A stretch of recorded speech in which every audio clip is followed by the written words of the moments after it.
Warning. There may be some mindset shifting aha moments from various insights coming your way. Let them sink deep.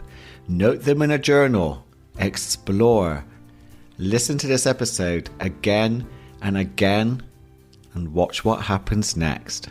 In this episode, I'm going to share with you insights to help you feel less anxious and stressed, insights and tools to gain more clarity, and create a way of living life which gives you more energy and freedom.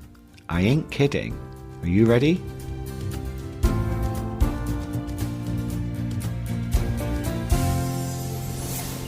So, 2023. Are you worried it's going to be more the same as 2022? Or even worse? Same shit, but in a different year? Totally understandable, especially if you have had great intentions for last year, but they fell aside when life events or old unhelpful mindsets and habits got in the way of you having the year you really wanted to live. We have to be honest, it's been a strange year, which kind of sucked for a lot of people who are tired, they've had enough, they're struggling with their mental health and just want a fresh start in 2023, hoping it will be nothing like 2022.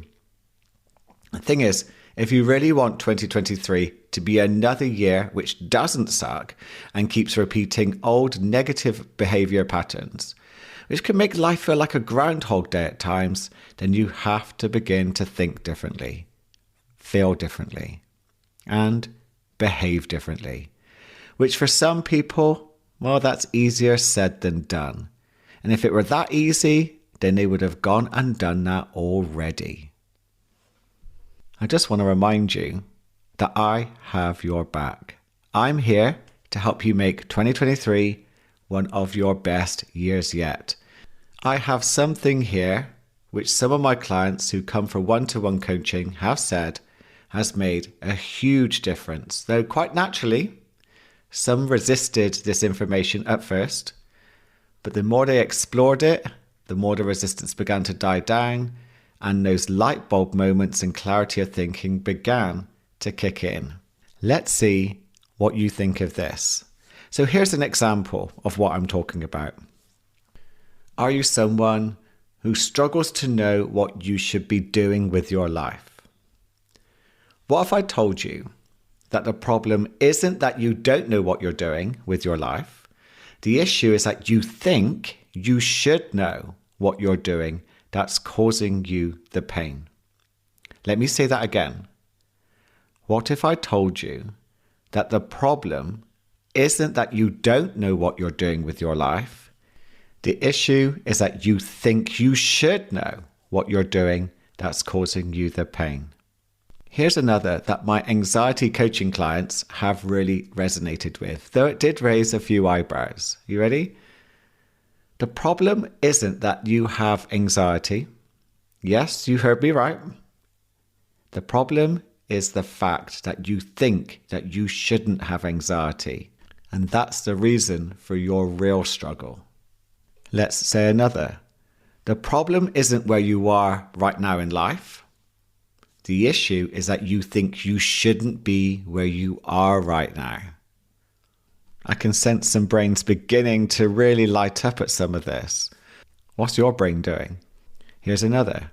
What if the problem isn't what other people are doing right now? What if the problem is your attachment to what you think they should be doing? So did your brain have a haha moment, or is it having a little meltdown? Is it not sure? Do you know what? It doesn't matter either way. What I'm pointing out is that our resistance to what we're experiencing can be a source of pain and misery. And letting go of that resistance and beginning to accept what is happening moves us towards healing what is coming up for us. I should or I shouldn't are clues to tension and resistance, which makes life harder for you. Now, I've talked about this before, about how toxic the word shouldn't be in the episode I'm Done With This Toxic Word. But I wanted to bring it back up with a bit of a fresh perspective. Now, what would happen for you in 2023 if you began to drop the shoulds and shouldn'ts from the expectations you have about yourself, life, in reality. Now, don't be fooled by the ego into thinking you need these to somehow be motivated, to get things done, to be productive. Stress really isn't the best motivator. Your should and shouldn'ts are driven by past traumas, creating a distorted lens from which your ego tries to control your reality so it can feel safe. How's that going for you? I know, for me, it can be brutal. It clouds your thinking, limits your world, and can demotivate you. It's such a massive battery drain. When instead, you can use calm, you can use clarity and encouragement to gain motivation and energy to help you live the life you really want instead. A great example of how stressed we become from shoulds is the weather. The weather is literally none of our business, unless it's life-threatening. It's going to do what it's going to do. It's beyond our control. All we can do is adapt. Yet, how upset can people get if the weather doesn't match what they think it should be? Almost like they're taking it personally. A more insidious pressure can come from society in how you think about your looks. It's not how you look that is an issue. It's how you think you should look that can become the problem. And that can be very damaging for mental health. And that's a lot of energy being wasted right there. Think about how tired people are, how exhausting life can feel, and how much of that can be attributed to the expectations, the pressure that people put themselves under to try and create a reality where they feel safe. And let's be honest, there's no fucking tiger. They're not in danger, but yet the ego from past trauma demands that reality matches its expectations, or it can sound the alarm within the body. So I had my own should moment recently when I had coaching this week around my goals for 2023 from the author of Be Your Future Self Now and my mentor, Dr. Benjamin Hardy.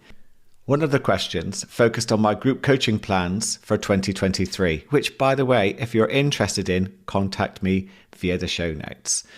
But the reality was, this question that I got asked, I just didn't know the answer. Ben was laser focused in directing the conversation, and I felt resistance to not knowing the answer.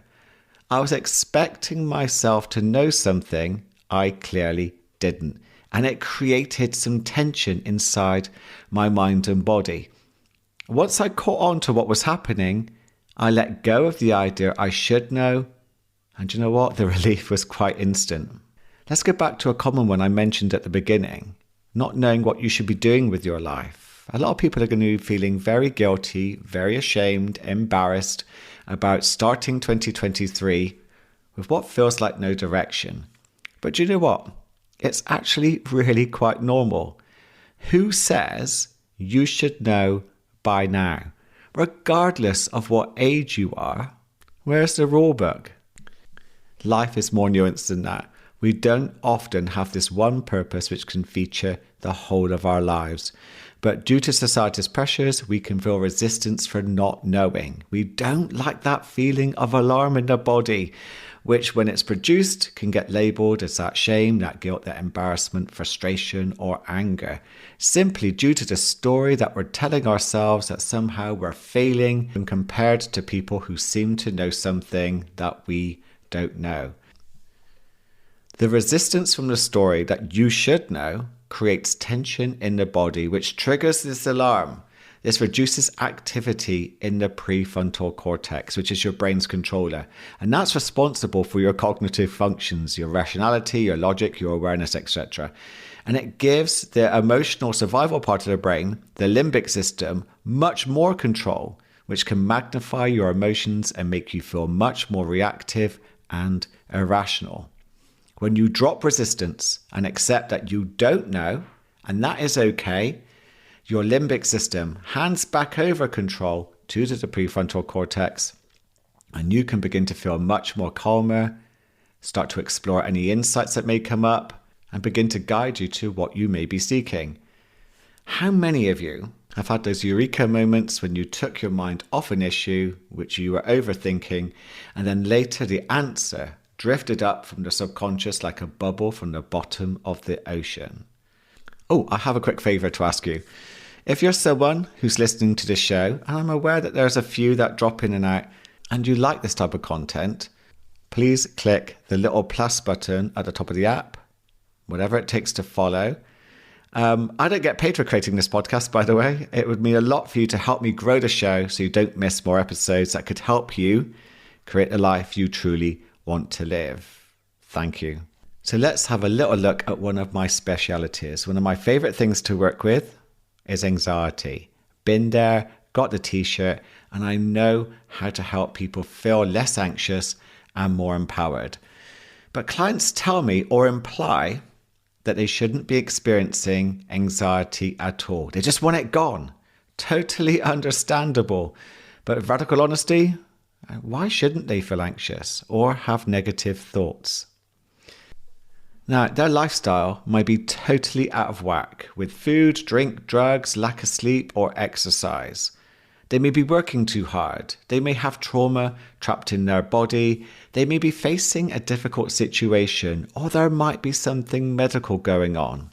So the body's way of asking for help is going to be through anxiety. It's like it's knocking loudly at the door, and if you keep ignoring it or try to distract yourself or try to get rid of it, it's only going to knock louder.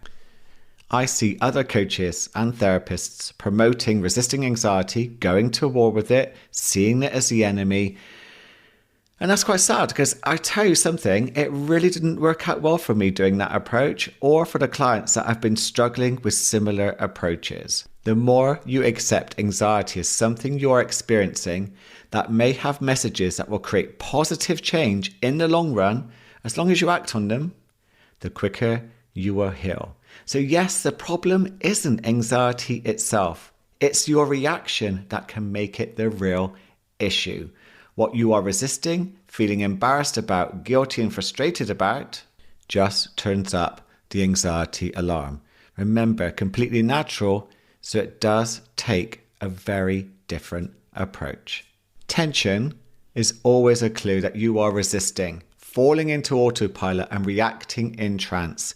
Becoming aware of that tension will help you step back and become the observer of it so you can begin to change your approach. But remember, if you struggle to be aware of your feelings, you will believe you are your feelings. For example, I am angry is very different to I'm aware there are feelings of anger. If you struggle to be aware of your thoughts, you will believe you are your thoughts. For example, I'm worried about the future is very different to I'm aware there are worrying thoughts about the future. If you struggle to be aware of your ego, you will believe you are your ego. And that really isn't a great place to be. You'll identify too much with your thoughts, feelings, and stories, your thoughts. And that just makes you incredibly reactive instead of having the choice in how you respond to your thoughts, feelings, and ego. My mindfulness and meditation training episodes can really help you here. How can I describe it? Your awareness, your authentic higher self will separate itself from the conditioned mind, your ego, and it gives you space between you and your ego. It's like you're observing with no judgment through a window in your mind how the ego reacts to life based on your past trauma and experiences. You get to step back from your thoughts and feelings and be aware of them. You have space. That is a game changer. And as you become more aware, you can begin to use a process like the let it go process. So, for example, once you become aware of tension, you can begin to wake up, be present, welcome it, allow it, begin to nurture those feelings. You can begin to take some nice big deep breaths in through the nose, down to the belly, breathing into any alarm you're feeling, any tension. Again, welcoming, allowing, nurturing those feelings. Become aware of any thoughts, the story about the alarm. Let them be there. Observe with curiosity. Now remember, this is a wonderful opportunity to heal. You can begin to name it. This is just old trauma, for example. And ask yourself, can I let this trauma go? Take a nice big deep breath. Breathe it out. And then move your attention to where you are free from your trauma and stories. So again, let it go process. When you become aware of the tension, wake up, be present, welcome it, allow it, nurture it. Breathe into any alarm you feel in the body. Soothe. Become aware of any thoughts, the story. Let them be there. Observe with curiosity. Name it. This is just old trauma. Can I let this trauma go? Take a deep breath and breathe it out. Repeat as necessary. Now, a perspective that has always helped me when I feel tension from my ego's resistance towards life is that I'm in the right place, I'm in the right time, and I'm in the right circumstances. The issue isn't what's happening in my reality. The issue is my perception. That's the problem. And guess what I have the power to do? I have the power to change my perception through surrender. And then I can use the let it go process just to deepen the healing process and become more present. I would also journal about your old out-of-date shoulds and shouldn'ts so that you can begin to bring them up from your subconscious mind and let these old out-of-date programs get upgraded. You can ask yourself questions like, when were they created? Were they useful at one point in my life? Do I have to obey them anymore? What would I like to do instead? Catch those shoulds and shouldn'ts and begin to evolve them into dropping all resistance and focus with radical honesty on creating the life that you truly want to live. Not a life that anyone else wants you to live, the life that you want to live. And by the way, I just wanted to add that this perspective isn't about dropping necessary boundaries required for self-care. It's about becoming aware of resistance, which is draining you, and creating an unnecessary battle with life that can keep you in a victim mindset instead of an empowered mindset. What we want to happen in life is very different to what we think should happen in life. For 2023, make it a goal to grow, to thrive, to evolve, to feel less anxious and more empowered. At the beginning of this year, I talked about my goals for 2022. I wanted to make it my best year yet. And it was. It was full of new beginnings. I could not have imagined where I would have ended up, who I would have been connected with, who would have come into my life, the experiences, the evolution, and the changes in my work and in the Mindset Change podcast. I have had some incredible guests on. Dr. Benjamin Hardy, Dr. Shauna Shapiro, Dr. Will Bolsevitz, Claire Kumar, Richie Norton, Jesse Harless, and so many more. And I'm very, very grateful for all the guests who have been providing incredible insights for myself and for you to explore. And I want to say thank you to you for regularly listening to this show to help change your mindsets and life. I am very, very grateful and thankful for all the subscribers and to everyone who left a review showing their love for the show. As believe you me, your reviews and subscriptions are the lifeblood that helps this show evolve. So if you haven't already, and you fancy giving me a little Christmas gift, you know what to do. Oh, if you're interested in joining my new group coaching tests, which begin in the new year, please send me your email from the show notes and I can send you the details when they're ready. But if you prefer one-to-one coaching to make sure 2023 starts as you mean to go on, I'm taking on a small number of clients in the new year. You can book a free consultation and we can go from there. I'll be back for a new episode on January the 4th to support your new resolutions, goals and dreams for 2023. Keep being amazing, stay awake, stay aware, and have the most incredible day. So I have some exciting plans for 2023. If you are interested in joining me for some group coaching testers, please contact me via the show notes and I will send you details when they are ready. You can also reach out to me if you prefer one-to-one coaching help with any of the subjects I cover in the show.